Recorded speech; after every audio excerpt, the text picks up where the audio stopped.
In 1860, the Medical College of South Carolina was considered one of the finest in the whole country, and so it was doing exceedingly well until April of 1861, when the firing on Fort Sumter occurred. The school immediately closed. During the war, the library lost many of its books.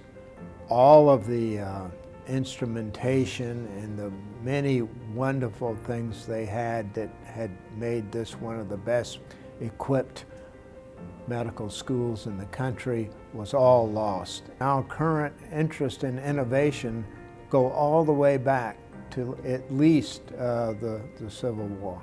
There was John Chisholm,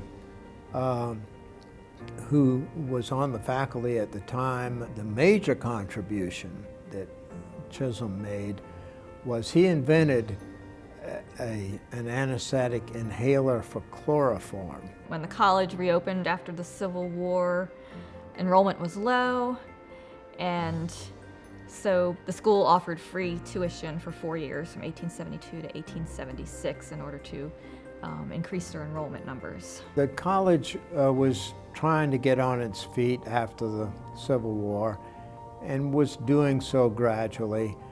And then, most unfortunately, came the 1886 earthquake, which fundamentally destroyed much of the medical school building. It was ruined. And this was again at a time when there was no money to fix it up, but fortunately patrons in Boston, Massachusetts of all places, raised money so that that medical school building could be renovated and reestablished and functioning.